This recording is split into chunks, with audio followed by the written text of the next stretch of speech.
It's actually better. Yeah. No, it's better. I've come back. It's better you come back now, definitely.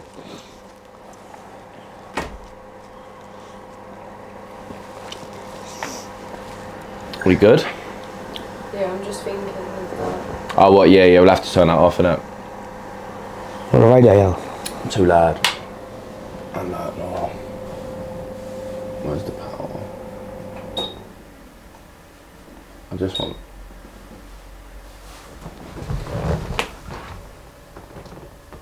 What's that? God, fucking hell, we got bare noise. Bare background noise, bro. Do you know what I mean? You say like shit like that, you can up if you're listening. Yeah, that's what I was thinking. What the fuck? Yeah, if you're it's that. If you're actually What's that? I said dehumidifier. Bro. Oh. See, like where we've just got Yeah, fucking hell, yeah. It's I want you to go out and go roasting, trying to firm it out. Can he wear shorts on top? Oh mate. No, we just got very electronics in here, innit? So I just thought keep it. Like, see, sometimes as well, obviously, if I've not been down there for a little while, the fact that everything's just sitting there, I'm just like, just bang that thing on, innit? What's it got? Has it actually got any water in it? God, let's go. Bro, you see, before I left it on for like a day and a half, and it literally, you want to see how much it pulls out. It's interesting. Weird, isn't it, how it works? And all that's just fucking sitting in the room whilst you're getting in your electronics.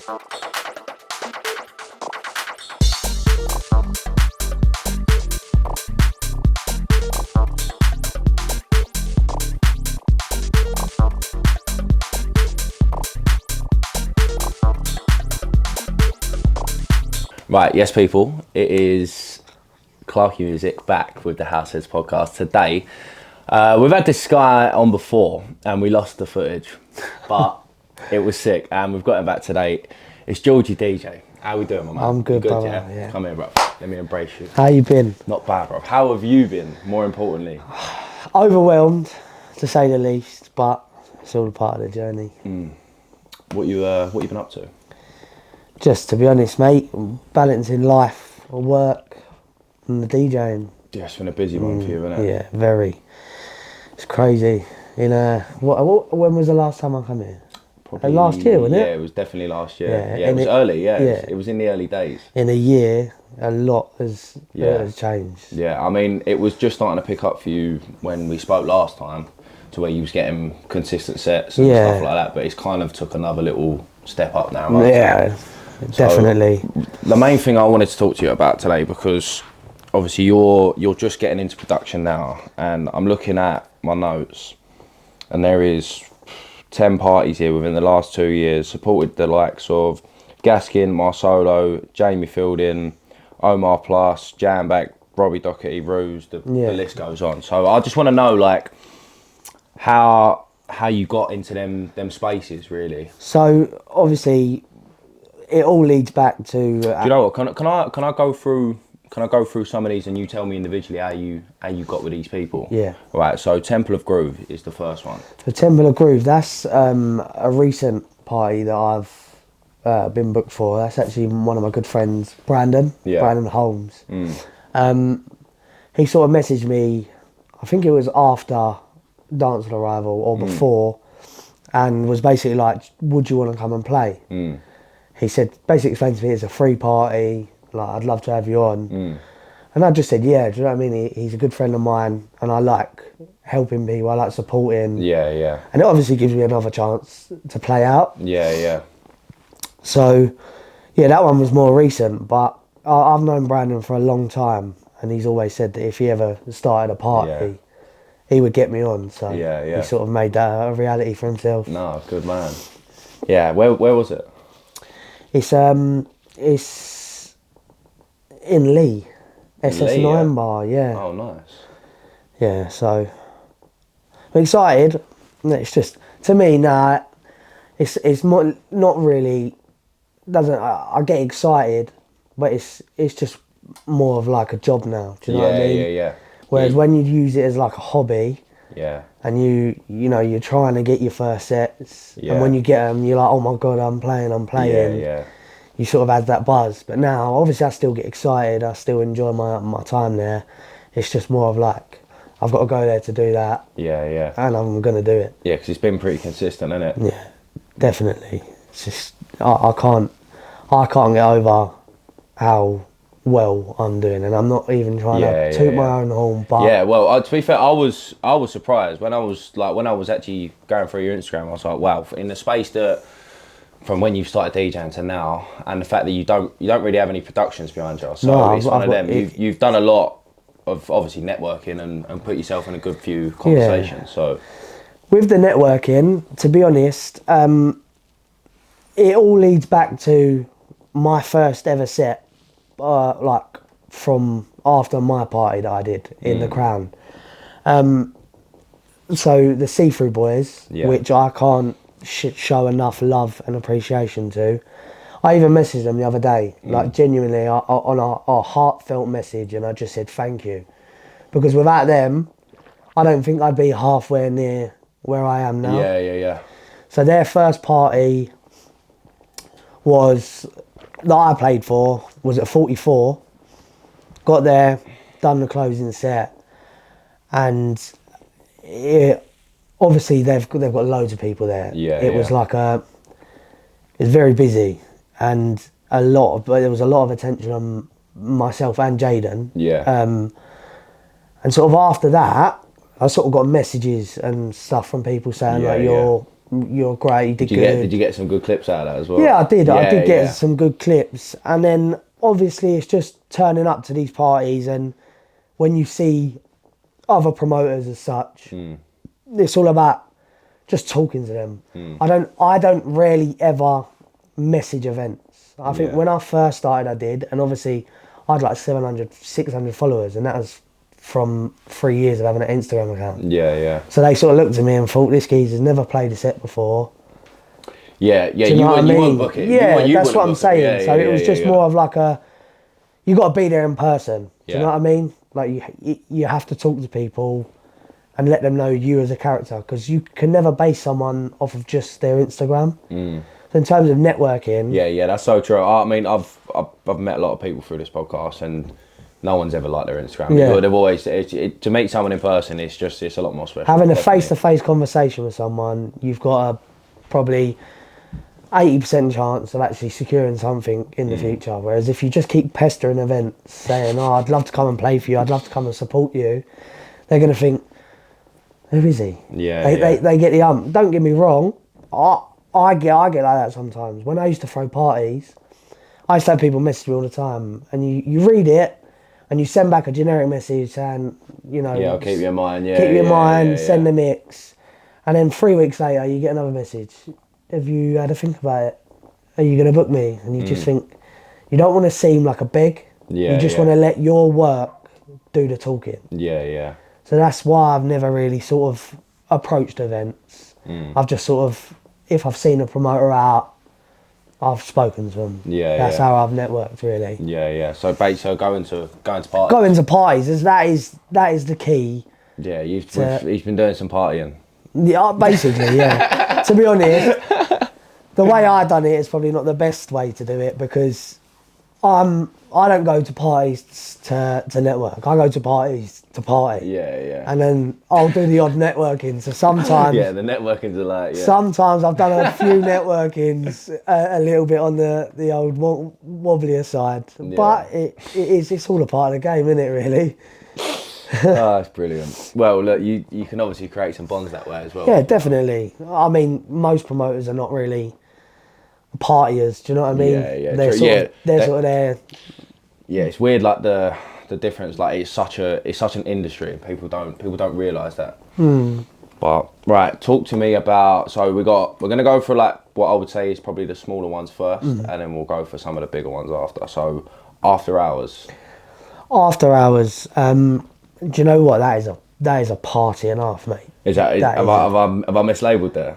No, after hours. No. I mean, have I mislabelled them as a small party? No, they're. I wouldn't say small. But they're definitely one to watch. Definitely. Let me rephrase parties. That ones that I don't know about. So I'm gonna go with them ones first. Go on. After hours.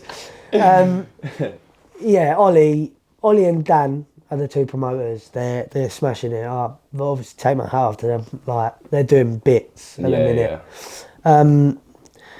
I've had Ollie on Snap in Instagram for ages. I've always supported him, like anything he's posted about music or sets. I've always dropped him a message and just been like, oh, like, well done, you're doing well. I used to say to him, oh, how are you doing it? How are you doing it? And then obviously once I started playing out myself, we sort of got in contact, and it was sort of like, I said to him, have you got any spots? He was like, I'll give you a spot if you give me a spot, which it's quite bad, but that is how, no, that is how the industry works. That's how the game goes. When you're coming, like obviously trying to come up as a DJ. And I said, yeah, because my brand Funked, we had quite a few parties planned. Yeah. So it was like, I said, yeah. Did you give him a spot? Oh, we still ain't even done the parties. Sorry, I knew Ollie. where that one was going. I'm sorry. I knew where that one was sorry, Ollie, but it's just I ain't got the time. I'm not gonna lie. You're like a little party princess now, because there's no need for you to do that at the moment. If you're getting booked every weekend to play out, I mean, I know a lot of people do their own parties just so they can get that playing out time and get that experience in front of a crowd. Especially, 100%. But that definitely. You should get down to an after hours, because it does. They are quite far. Yeah. Obviously, because Essex and like, more like Surrey ways. Oh. It is far, but I think the last one I did for them was in Hackney, which was it was all right. It's a bit of a weird venue, which obviously venues always matter. Yeah, venues always matter. Yeah, venues really do matter. And it sort of deterred from what the crowd they had at Guildford at Y Bar. That is a gaff and all. Yeah. Big, like so it was just, it was amazing. But yeah, they're definitely ones to watch, and they're great parties to attend. Okay, right, Two Step. Go Two Step. Yeah. So Two Step, they actually messaged me off the back of a C-Thru, I believe. So after a C-Thru, Max and I'm terrible with names. The other boy, they come up to me and Jaden and was like, "Yous are really good. You've done well. Like, well done." It was like, "We're throwing a party. We'd love to have you on." And I was like, "Yeah." Like we got talking. I just said, like, message me the details and we'll get something rolling. And then I think that we got the call up for the one in Chelmsford, and we went and done that. It was a really good party. My only downside is the person that played before us played everything that we was going to play. Yeah. So obviously me and Jaden together, we used to do closing sets. So that was our forte. Like, that was it. And he was playing Most Precious Love, all of this, and I was standing behind him thinking, "You're playing my songs, you're playing my song." And I remember I tapped him on the back. I said, "Are you going to leave any songs for us?" And he sort of shrugged his shoulders and turned around, and I just thought, you know what, it'll be good for me to do something different. Yeah. So when we got on, you have got quite a sound in that sense. Like, that is kind of your set is sort of a closing set. Yeah, like if I'm playing at a main time, there will be sing-songs in there. Yeah. Maybe like one or two, but there will be, because I know that they don't get enough attention. Yeah. And they don't get played enough. Yeah. And I know that if I'm playing sort of like a heavier, minimal, or even a tech house set, a rolling tech house set, in the middle of it, you know, it's all the same beat. Like, it's just a constant same noise. Yeah. If you throw a crowd pleaser in there, that's what I call them. Yeah. That's actually still on my ear. Yeah. That's growing and growing, isn't it? Because that's what they are, isn't it? That's what they are. They're crowd pleasers. You play them, and the room just electrifies again. Like one for you, one for me. Yeah, exactly. And then you just keep going. But Two Step's a good party. They got their one coming up in December in Rumours. So that should be good.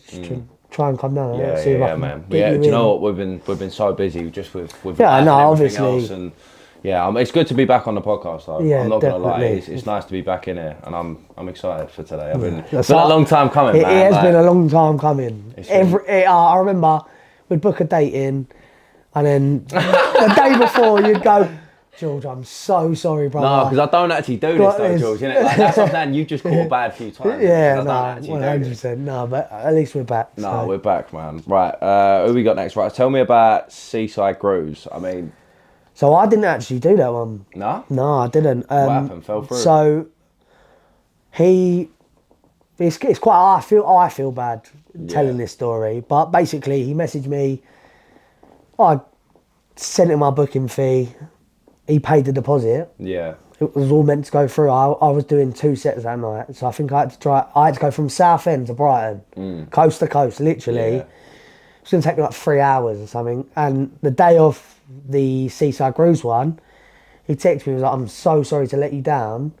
He was like, we don't want you to come all this way and it not do well. Yeah. Do you know what I mean? It was a very long drive. Yeah. And I had to do it at like 12 or 1 o'clock at night. Yeah, like, so you'd have to drive all the way back. And then all the way back at 3 or 4. And they was like, we'd love to have you, and we're gutted to say this, but we don't want you to come all this way, because it was their first party. Yeah. And for it to be, do you know what I mean? Not worth it. And in the end, fair play to him. Fair play to him, though, for being honest about it. Yeah, definitely. But in the end, the party was booming anyway. Yeah. So it was a bit gutting for me, because I would have loved to have played, but then it's also, you never know. You can never ever tell. It's hard, man. It's hard trying to put, especially if you're trying to sell tickets and you're a new party. Like, there's a lot of people doing it now, man. So you got to have a strong. There is, And the parties that consistently do well, they like, people talk about community and stuff like that, but all you got to do is look at people like Georgie Records. Like, they've built that now over years. However a lot, but it's even before they had the party, it was like who they was actually going out with as well. So like, it all stemmed from that, and then that's, I don't know, man. They've got a good little community there. Yeah. Right, who we got next? We've got 24 house events. 24. 24. 24. That's a new one. 24. Albie and Tom, they're good stuff, man. They're good stuff. I think they put something on their story about DJs, and I just said, like, I reacted. I don't even think I said anything. I think I just reacted to the story, or they approached me, something like that. And we got talking, and then they booked me for 93. That's sick. That was good. That was in collaboration with Yard. Yeah, I do, like, I remember hearing about Yard from, like, young. Yeah, so that was in collaboration with Yard. And I think I was meant to play 3 to 4 in the courtyard, which would have been all right. There would have been people there. It was like, do you know what I mean? It would have been decent, and it was in peak summer. Yeah. So it was lovely weather. And I remember, I think I got a text the day before, and they was like, "We've got you for a 2-hour slot, because the DJ before you wasn't going to play." I was like, I couldn't make it, or something like that. And it was opening, and then 2 after that. Yeah. So it was just the first 2 hours.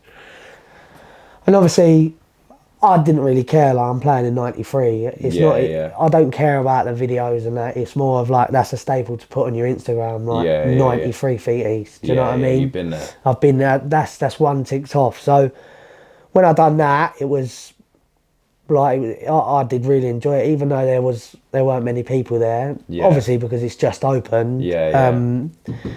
I still had a blast, mate. I recorded the mix. I've had that on, man. Like, I have that on repeat all the time. Someone's got to start the party, innit? Yeah, exactly. Someone's got to start the party. Exactly. So whether that's you or not, bro, someone's got to start it. And then after that one, they was just like, "We love your vibe." Like, that was really good. We were gonna book you again, a better time slot, and I just said, "Listen, like, I'm a very, when it comes to times, I don't care. I'm a very like humble person. I don't think, now that I've done this and that I should play at a main time. Like, just put me where, like, just get me on there. Just get me on there. Like, when they're at good venues, I don't care. Yeah. If it's somewhere that's a bit far out of the way, or somewhere that's I've done before, then I would want to play a main time. Do you know what I mean? Or at least a good time. And then, so they messaged me about Halloween one, which was in Harlow.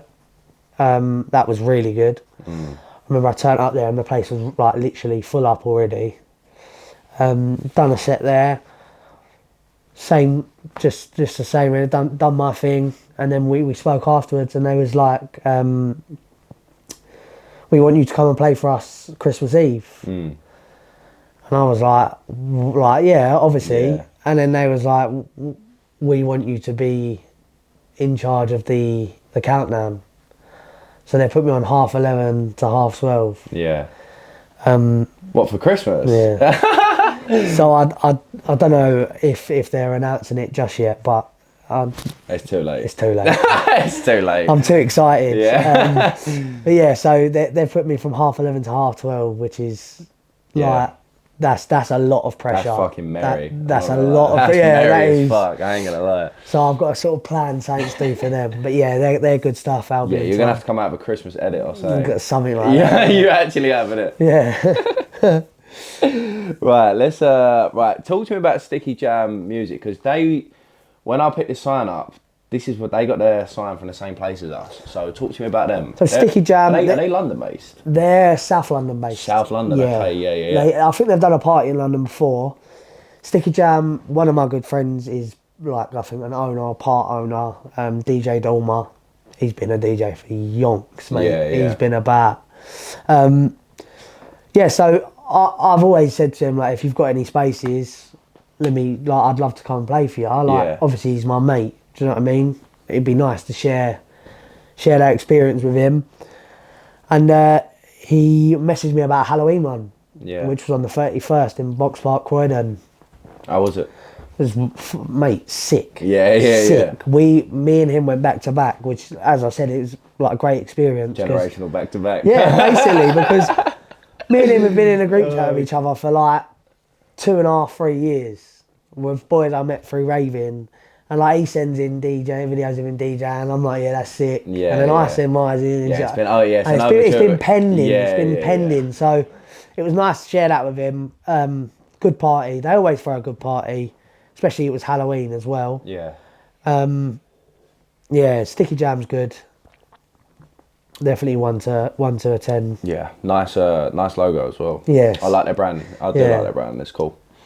Right, so on to the big two now. Talk to me about La Fiesta and Dancehall and Rival, because they're two ones straight away. They're the ones where all of these names at the bottom have sort of come from. Yeah. So talk to me about La Fiesta first. So La Fiesta, an OG brand as well, by the way. For people that don't know, La Fiesta is an OG brand. That was like when I first started going raving, like 338. Yeah. When I was like La Fiesta 18. 338. Yeah. Boots off, mate.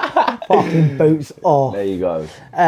So Daryl Privet is actually a good friend of my mum. Yeah. And my mum's best mate is like that. Him and her are like best mates. So I sort of, when I started DJing, obviously, you get the family member, I'll get him to message you, I'll try and get you on. And I never thought anything of it. And then I remember, I think I said something to my mum, I was like, have you spoke to Daryl? Because obviously they'd said they would. Yeah. And she was like, no, I'll get her mate to talk to him. And then, so her mate gave me a message. I'm just like, I spoke to Daryl and he wants to talk to you. So got on the phone with him, had a good chat, and he was like, listen, I'll like get in touch with the team, and we'll talk about getting you booked on. He was like, come down to the one they done in Hertford, just meet the team. Yeah. Sort of get to know everyone. He basically just invited me into the team without playing already. Yeah. Not a bad idea. No, not a bad idea it's at not, all. Yeah. Because then I get to meet the other. You're more comfortable on the day, Yeah. And so after I went to that party, I think he messaged me a couple of weeks later or a week later, and said, we've got 338. So I was thinking, like, oh my God, like, this is going to be insane. Like, 338. I think I put a TikTok up and it done bits, done the rounds, got quite a good reaction from it. And then leading up to it, I heard nothing. Like, normally you get like a message and stuff. And then La Fiesta, Daryl messaged me and said that they've had some problems with the owners or something, or just some complications, put it that way, and they're not doing it no more. Yeah. So then he said, I'll find you another date, and then we'll get talking. And then obviously Daryl and the La Fiesta boys, they're all very busy. I mean, Daryl's in Dubai most weeks for O Beach, and then when he's back here, like, he's constantly flying. So you can't fault these people. Do you know what I mean? You just got to wait That's the sad thing is when they say stuff like that to you, you have to just wait. Yeah. Can't pester. You can't. Have you got this? Have you got that? Yeah. You just got to wait for them to approach you. Funny story about La Fiesta actually. On a little side one, so there's another DJ in Dubai called Georgie. Yeah. And I remember I was at work. And my phone went ding, ding, ding, ding, ding. And everyone was going, "You're playing in Dubai? That's so sick." And I was like, "That's the first I've heard of it." And then I had screenshots of this poster from O Beach, Dubai, and it literally had my name and the way I spell it as well. Yeah, 2 E's, yeah. And I was like, "Hang on a minute, like I haven't had no one message me about like anything. I need to know if I need to get flights, all of that stuff." And I remember I called Daryl and I was like, "What's going on? Like, have I been booked for Dubai?" And he's like, "Oh no, someone called there's someone else called Georgie out in Dubai." And I thought, "Oh, for God's sake." That's gut wrenching. That gut wrenching. But then he did offer if I am ever out there I can play whenever I want. Yeah. So yeah, La Fiesta's good stuff. I'm still yet to play for him actually. Okay. I got booked for the one in Ministry, their upcoming party. That's going to be good. Yeah, that's the one you sent to me, innit? Yeah, that'll be good. That'll be good, man. Trey Reynolds, mate. That's, I'm buzzing.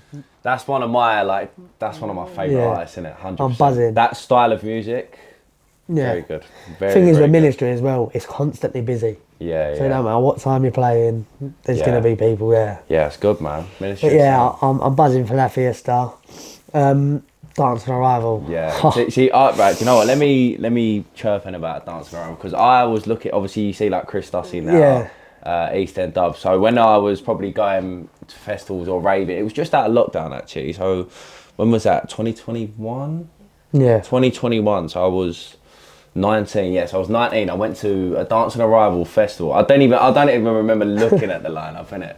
And this was in 2021, and they had Chris Dussy, East End Dubs, Sydney Charles, like there, Rossi. There was like literally, oh mate, honestly, what to play for them? That's a big one, man. Talk to me about that. So it all come about from when I played for Yard. One of the owners of Yard, or the owner of Yard, used to be a partner in Dance on Arrival. So obviously I played for Yard, I think, twice. And that's one I've missed off here, by the way. But yeah, I played for Yard twice, and I remember just joking about him, going, "When are you going to get me on Dance on Arrival? When are you going to get me on Dance on Arrival?"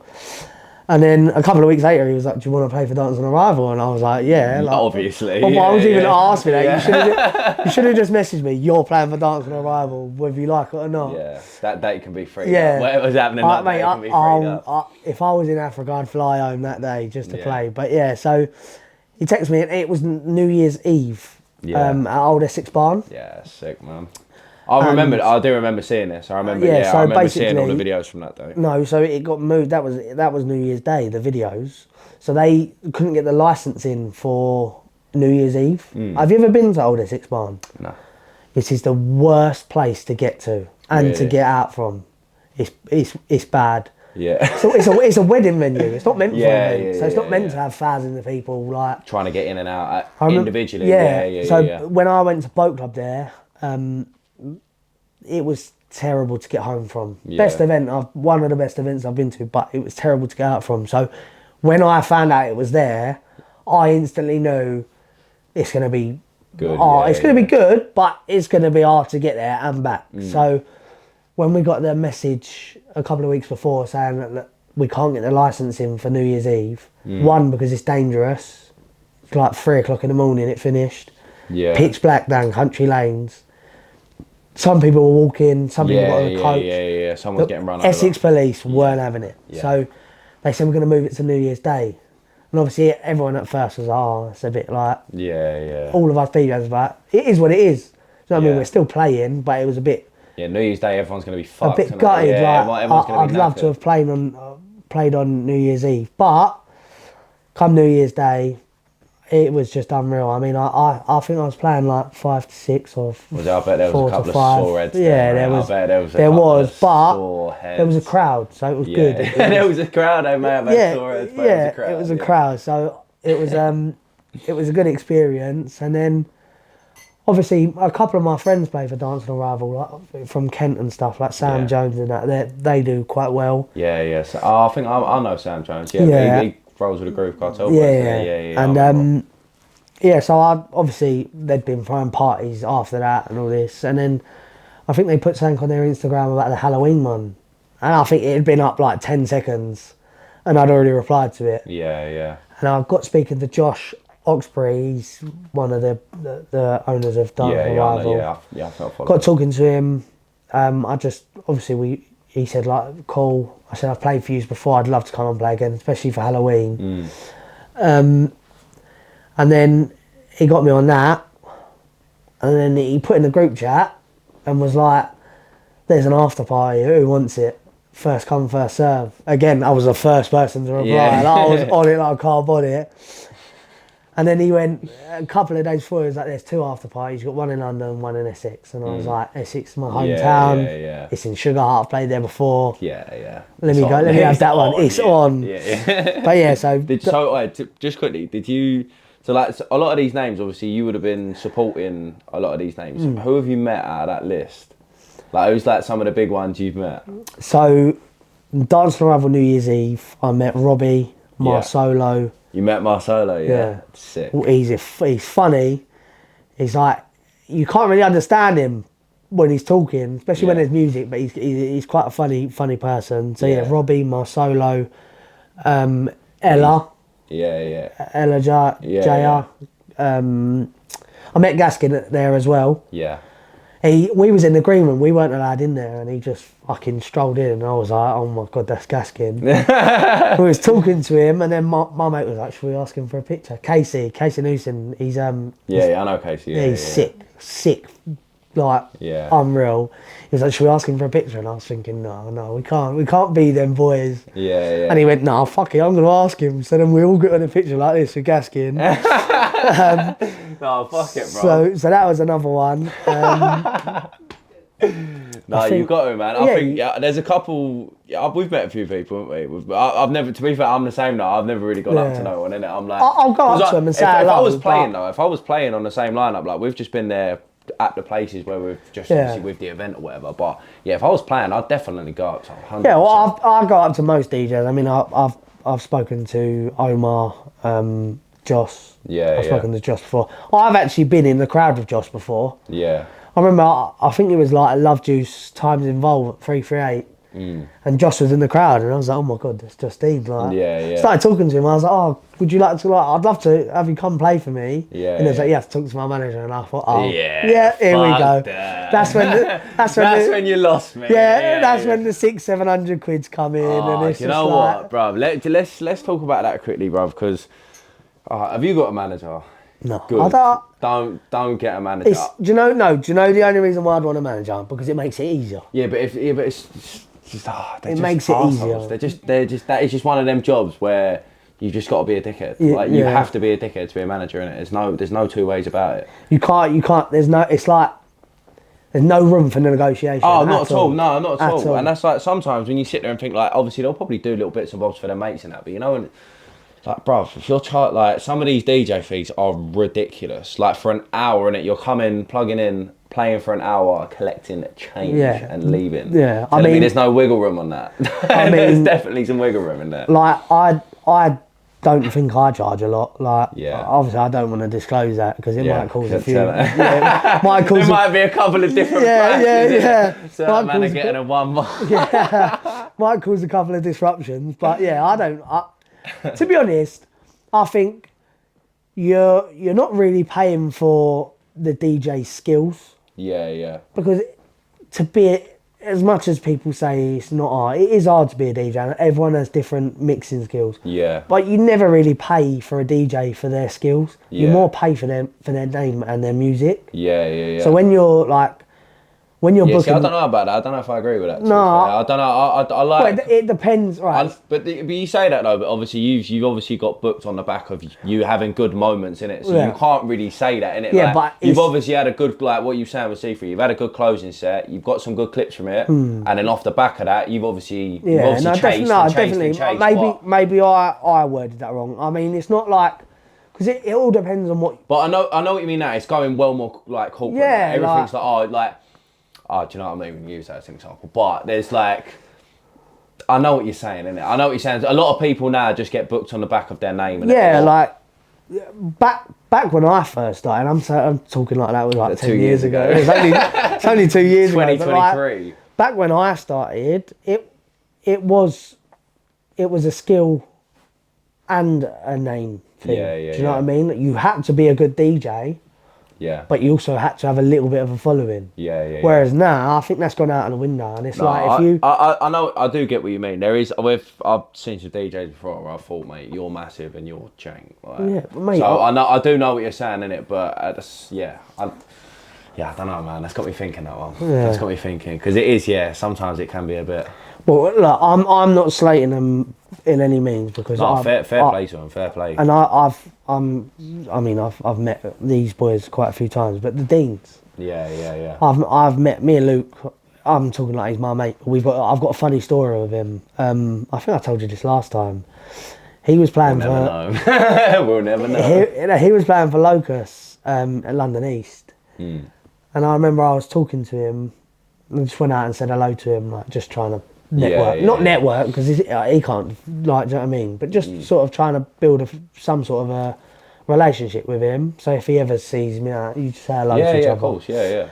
And I was standing next to him and I was talking, and this geezer comes up to us and he taps Luke on the shoulder. Bearing in mind I'm facing away from him, and he goes to Luke, "Is that Max Dean?" No, listen. Look at the hat. No, bro. listen. Look at his hair at the back. Now, as soon as you've said that, as soon as you've said that, no, bro. But that's bare funny. So man. this geezer tapped me. He tapped Luke. He said, "Is that Max Dean?" And Luke looked at me, looked at the geezer, looked back at me, and then looked back at the geezer and smiled and went, "Yeah." Right. So I've had to turn around to this geezer, bearing in mind he is off his face. I feel like he looks like he's not eating nothing, but he looks like a giraffe chewing grass. Like, he's just out of it. And he looked at me and he was like, "Where are you next playing?" And I'm thinking, like, what do I say? So I looked at Luke and I was like, "What have you done?" I was like, "What have you done?" So then I said to him, I said, I think I'm playing in Warehouse in a couple of weeks. Yeah. And he went, "Oh yeah, really? I'm going to be there." And I was like, "All right, thank you." And then he went, "Can I get a picture with you two?" Right? Oh my God, you right? Yeah. Shut up. Oh my God. So Luke's here, this random fella's here, and I'm here, right? We've all got. I would love to see this. I'd love to see this picture. Listen, blow this podcast up to find that photo. I'd love to see it. Seriously, we need to get that photo. And then that's generational, bro. And then I see him at.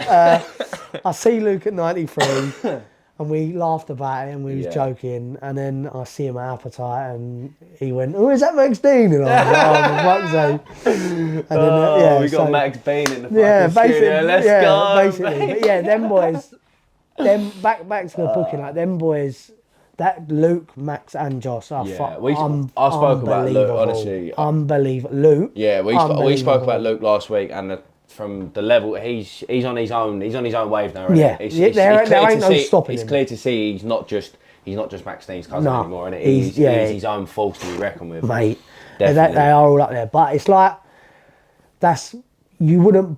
you'd book them for their music and their name. No, if you're booking Max Dean, you're booking him to sell tickets. Do you know what I mean? But obviously, like, there's a reason he sells tickets as well. Do you know what I'm saying? But there's like a couple of people now that are in that bracket, even in the UK, like your Josh Bakers, your fucking Max Deans, even Gaskin as well. Gaskin's another one that could. I love him.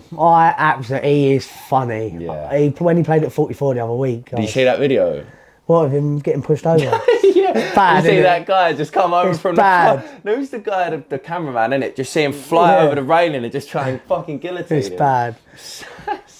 It's quite sad that people get to that stage. But that's, to be fair though, I'm not gonna lie, and I can see why. Maybe there was no need to push him in it, but I can see why. Like, obviously, if there's people that are working there, innit? Like, imagine you work there every night, bruv, and fucking every night it goes like over your shit. I'm not being fucking devil's advocate in it, but obviously, like with clubs, everyone says like, even I do it, if I'm at a set and it's ending and I think, no, please don't end, like, oh, I need more, you say one more song. But no one actually realises that these clubs are licensed to a certain time. Shut at a certain time. So when you're playing one more song, you are taking the piss. And we had the cancel outside last time, wasn't it? Where? What? Outside the ball. That was literally outside, mate. That was a proper. The last time. Oh, it was sick, bro. It was sick. Do you know what? I played last year, and I was like, I see that thing about Rossi, like literally as soon as he gets on, just turns it up. And I know how to, like, obviously the mixer's there, innit? They've got like a proper, like, obviously he's just set it up, left it there. So I know I've played there for you. I know I've literally just gone boom, turn it straight up and just fucking cranked it. Just cranked it. And literally he come over and he said, listen, I've got the council outside. He said, if you don't turn it down, I'm gonna have to turn the music. I was just like, I was just turning it down. I remember when I done I think. Every party I've ever thrown, I've had no complications, apart from our first one in the Crown. Yeah. Because we done it in the garden. Yeah. Just like raining? No, it was a noise complaint. Because we done it in the garden. Can I have a lip balm, please? My lips are so dry. Yeah, Go on, carry on. Because we done it in the garden. There's loads of houses around there, isn't there? Yeah. Like, everywhere in Billericay. So, we was playing all day, right? Got to about 7 o'clock, the sun started going down. Some lady called the pub and was like, you need to turn it down. Yeah. So I think I just finished playing and he come up to me and he was like, you've got to turn it down. Yeah. And I was like, all right, fair enough. Went out there, I turned it down a little bit. And I started walking down the street. Can you turn it off, please? Sorry. Go on, carry on. And then I started walking down the street to test. To see how loud it was. See how loud it was. And then you couldn't even hear it. Really? So it was so like she's just a busybody. Yeah. But we think it was it was super professional, guys. Super. No, do you know what though? Do you know what? That's good. It shows that it's raw. Yeah, do you know what I mean? It's not edited. Do you know what? This has been one of my most enjoyable conversations on there, innit? So I appreciate that. Sorry, bro. Carry on. That's right. So we think it was the opposing pub. Oh, shut up. Oh, no. Yeah. Oh, leave them. Because we had, genuinely, we sold 120 tickets, right? Yeah. But walk-ins, we had 200 plus walk-ins. Really? So you're just nicking them from across the road? They're coming from the station, yeah, or they're coming from the other bars, and they're hearing all this good house music, because we don't really play the heavy stuff. We always play the sing-songs and edits and stuff. Yeah.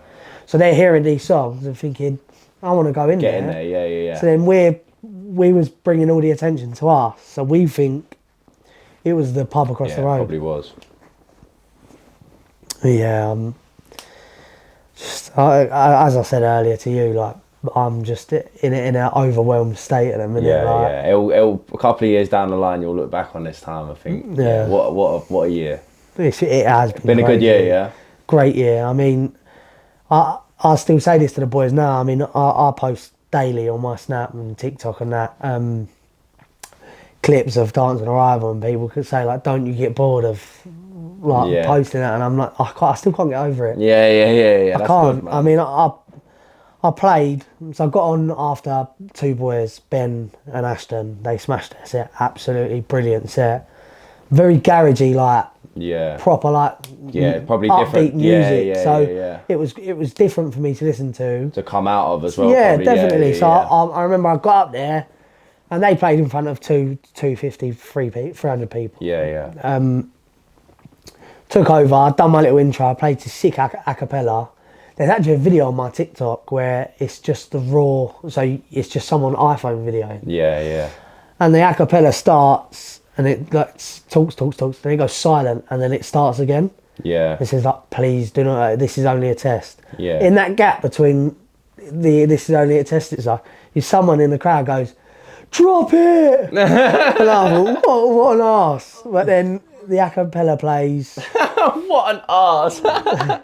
It's funny how people interpret shit, because I thought that would be a compliment. He's just like, what an arse. Well, no, because he's like, You're ruining my video. Yeah, basically. I think no. I don't think he said. He said, "Where's the music?" And I thought, Yeah. All right. Yeah. Now it makes sense. yeah, mate. It definitely was. Where's the music? And then I dropped the song. The 300-400 people in there. I dropped that Reebok robot. I remember I turned around to the boys and I was like, "This can either go really well, or I'm just gonna have these people here." Which, like 300-400 people, that's still very good, and I'd be so grateful for that. Yeah. But when you're in a warehouse that big, you want to fill it up. Yeah. But I remember I think it was a minute into the song and I just turned back around and like I've never seen that many people in my life. Really? I filled it up within a minute. Yeah. And I think that warehouse I was like 2,000 people. So yeah. Turn around and talk to my mates for a minute. I was like, I'm still going to enjoy it. We'll still have a good time. Yeah. Like, this is going to be good. And I remember like turning back around and there was just a sea of all these people. And I have never been that nervous in my life. Really? Yeah. Before Dancing Arrival, people going, "Are you not nervous?" I was going, "Nah, don't worry about it. I'll be all right." Yeah. So it's all fun and games till you actually I'm this, I'm that. Oh, don't worry. Especially if it's loud as well, yeah. Like if you ain't got a good set of headphones, or the booth monitors are not that mate, good, them booth monitors good, blew my skull off, mate. I just wanted to dance. Like, I couldn't even bother to DJ. Like, I was just so in the moment and just like, I think there's a video of me turning around after I played one of Luke Dean's song, and I just like, I had to take a second because it was all like too much. Because when you play in front of... I bet you've had some adrenaline dumps. You know, like when you've come off, and like, or you come off and then you come away from somewhere. Like, obviously, you spoke about like finishing a party and then having to dip off. That energy dump after that is crazy, isn't it? Like when you've been on that level of like excitement and fun and like I was talking pressure about. And like and that. When I tell crazy, you, man. right? It's crazy. When I tell you, so I've done my set at Dancing Arrival, the main one. Yeah. Remember, I walked off. Everyone there was like, just fucking praising me, and as much as it felt so good, like I said earlier, I'm a very humble person. Like, I don't sit there and go, like praising him. Like, I just say like, thank you for coming, thank you for supporting. Yeah, of course. Yeah. And they are supporting as well. You got to remember that, innit? People are spending, especially in today's age, mate. It's hard-earned cash, mate. We went into like the locker bit of the Utopia warehouse, and I just remember standing there and just in silence. Yeah. And Charlie and Casey, they come with me everywhere now. Like they are my family. Yeah. They kept going to me, "George, like, do you know what you've just done?" And I was just in shock. And then 10 minutes later, it all come to me, and I was so excited, so buzzing. I was running around the gaff. And then when we left, that 10 minutes after, like people, a lot of people won't understand about that, and just in life in general, that having that 10 minutes to actually just process. What's just happened, innit? Because when you're doing it, when you're in that moment, you're not gonna be able to process. You're locked in, innit? Yeah, definitely. So that little 10-minute break was needed, and then we left there to drive to Sugar, and I remember being in the car and thinking, I want to do it again. Yeah. I can't believe it's done. I can't believe it's done. And you're literally sitting in the car, like, and having that road noise. Yeah, I didn't have no music. It was just silence. Silent driving it. You have to have a silent drive after a set. We do that every time, innit? You got to have that time, innit? Time to reflect. And then I pulled up to Sugar Hut, and I was late. Yeah. Right, they bollocked me for this. Oh, not Dancing Arrival. I bet. Not Dancing Arrival, but Sugar Hut, they bollocked me for it. And I think I was like 2 minutes late. And the geezer was like, "I've had to put my USB on. Why are you late?" I was like, "It was traffic. Like, I can't help it." And then I played. And I was meant to do the first 2 hours. No, I was meant to do, the first 2 hours. And then the DJ after me didn't turn up. So I done 3 hours. Yeah. And halfway through the third hour, Ashton, who was on after me, was like, "Do you just want to go back to back for the rest of it?" So you basically just played the whole night. So I basically done the whole night. That's nice when it's like that, though. And then, I built Sugar Hut from... there, I think there was like 10 people in there when I first started playing. Till I sold out, like first room Sugar Hut. Like it was unbelievable. And then coming home from that, I remember I'd come out, I was so drunk. Yeah. So drunk. I got given like 6 drink tokens, something like that. And I just got 6 double vodka Red Bulls. And I remember I was sitting in my car was spinning. Yeah. And I thought, I need to get a cab home. So I got in the cab. I was sitting in the cabin. I was just deep in life, deep in just like this day from start to finish, and how this all happened. And then the day after, I was in shock. Yeah. Like my following, like story views. Yeah. Like everything just skyrocketed, and I remember for the whole day I was just like, I was in silence. Like, I just couldn't fathom what happened, and now. So it's all set in. I just can't get over it, and I don't think I ever will. Yeah. Until I've got another one. Them early ones there, like you got to remember at the age you are as well. Like you're never gonna play to that crowd while you're that young. No, that's what I mean. That moment is. Yeah. That's what it was for them, innit? And sometimes you might not have a better night than that. No, do you know what? That's what I'm saying, and you have to accept that, innit? Like it's sad. It really is. It's sad. But it is. I'm in that. I'm in that mental state where it's like, in 2 years I've accomplished what it takes some people 6 years to accomplish. Yeah. Like playing in front. You've got to keep this momentum up, George. You got to go as hard as you're doing with the networking, innit? We got to see you doing that with the production as well. Yeah. I know you've just started, but just keep pushing with that, man. Because I'm telling you, that will take you from where you are now, which is a good DJ, to I need to an artist and a. It's like now I've got DJ. So. Now I've got my foot in the door. I need to do that. Yeah, that's the next thing for you, man. Seriously, because you dedicate a lot of time to DJing and all that sort of stuff. But yeah, to get on that, man. Sit there banging out production, make 100 tunes, and hope that 1 out of 100 does well. Throw as many darts at a ball. Yeah. Something's hitting bullseye. That was not how it was meant to be said. That was not how it was meant to be said.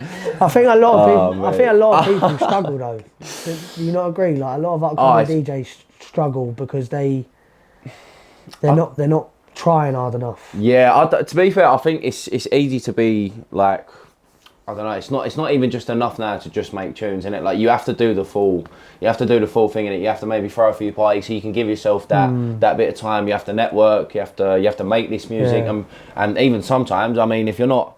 It's alright doing things through SoundCloud and stuff like that, but if you need to be sending this stuff like this music out. If you're confident in it and you like it, send it out to someone. I mean, a lot of things is social media as well. No, no. It's unfortunate. This day and age, DJing is social media is 80% of it. Yeah. I mean, to even make somewhat of a name for yourself, you need to be posting daily. No, yeah, you do. You got to be on. Whether it's you making a song. I don't know though. Like I think it's hard because I don't know if this is just me telling myself this to make myself feel better because I don't post enough. But like, there is artists and there is certain people that like. I mean, if you make good music and you get it out there to people and your music stands firm online, it's still an online presence, you know what I mean? But if you can make enough good music to where people are playing your songs and then you can come up that way as well, do you know what I mean? Yours is like, I'd say more of a new school kind of way of coming up, do you know what I mean? Especially with that, like, yeah, I've said this 2-3 times already in this podcast, but the fact that you haven't made any music yet, and you've got on them lineups is a testament to what the new age DJ is. Yeah, definitely. Realistically, it is. Like, it is, but not taking anything away from yourself, but that's a testament to what definitely can happen nowadays, isn't it? Yeah, because before it was all about music. Yeah, and you had to be a release. Who was making the best tracks? Exactly. But now. Like you said, it is a new testament for the new generation of DJs because you have to have a social presence. I mean, you do. I started on TikTok. I started DJing on TikTok. I'm not gonna lie. I'm at a point now where I'm kind of refusing to do TikTok, innit?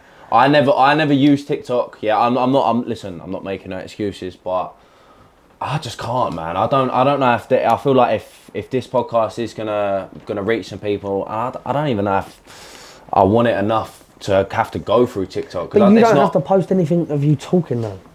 That's not the problem. I just don't like the app and what it is. Like It does bring a lot of attention. It brings out the worst in some people, man. It brings out the worst, but it brings a lot of attention. I know, man, but I don't know I feel like I don't know. I'm not with it with TikTok. That's for me. That's kind of where I'm like we was to be fair, I've had good engagement. I don't know because I've never used it and I'll probably make pretty shitty videos on TikTok because I don't know how to use it, but I'm still getting decent engagement. But I'm like, I don't know, man. I don't like the fact of or the thought of me just recycling content from Instagram to TikTok to like.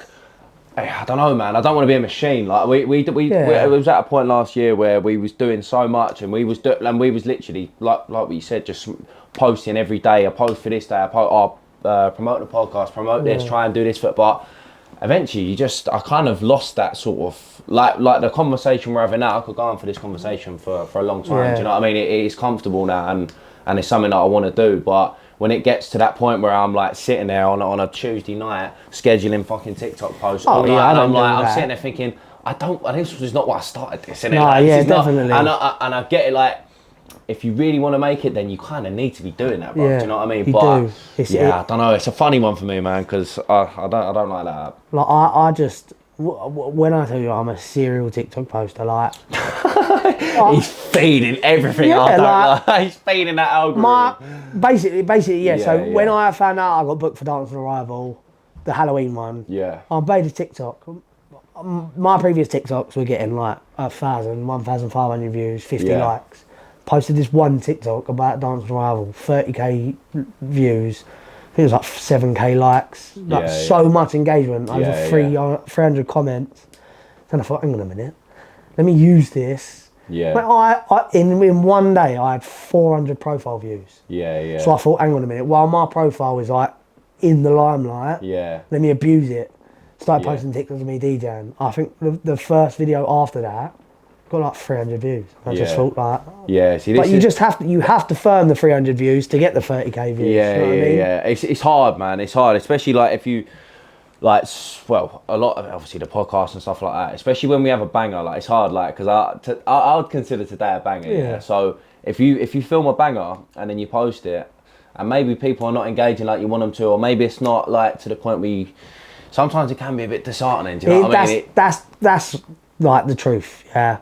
Sometimes I post stuff of me mixing. Yeah. And it gets like 12 views. It's so dead, isn't it? Or I post it's so annoying. Clips of like my latest mix. And you thought it was sick. And I thought it was sick. No, not even that. It is sick. It is sick. But it's not good. it's not pulling the And algorithm. you think, oh yeah, this is a popular song, or people like this. Yeah. And it's like, I've got 12 likes. Yeah. I posted it 3 weeks ago. Yeah. But then I post a picture of me and the boys or an event I'm playing at, and it gets X amount of likes. Do you know what I mean? Timing, innit? But that's what I'm saying. It's the same again. The more you're posting, the more chances you're giving yourself. That's it. So. Like you have to, and this is to a lot of upcoming DJs. You have to just put your pride aside and post. Oh yeah, of course. It's never a pride thing. Not for me. It's just it's a time spent thing. Yeah, definitely. So you spend a lot of time doing it. It's, I mean, we was sick. That's what I'm saying. We were seeing some consistent growth.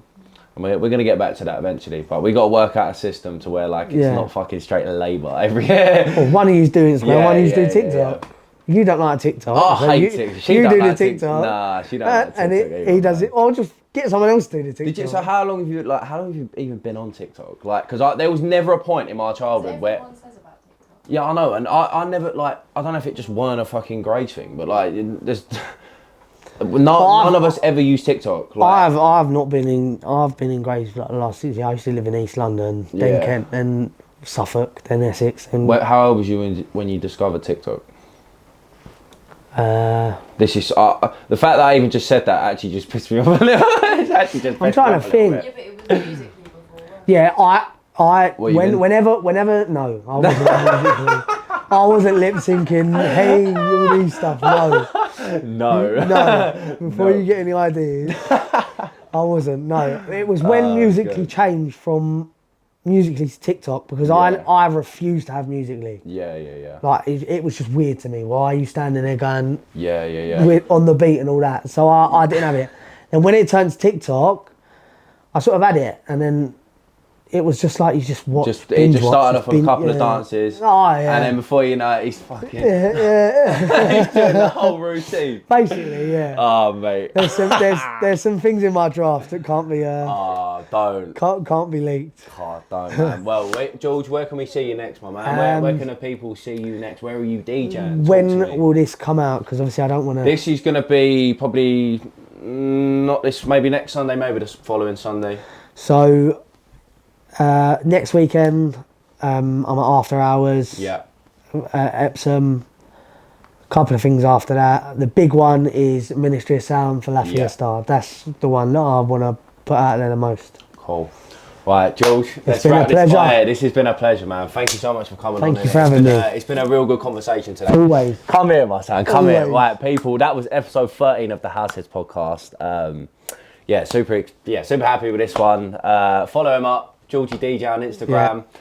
That's Georgie. And the TikTok. Yeah, and TikTok. Don't forget my TikTok. That's Georgie with 2 E's though, yeah? Yeah. So Georgie, 2 E's at the end, DJ. Yeah, get at him, man. it. Book him for your parties as well. He's a sick Get DJ. me So, bookings. yeah, make sure you like, comment, and subscribe. And yeah, we're out. Done. All right, bro.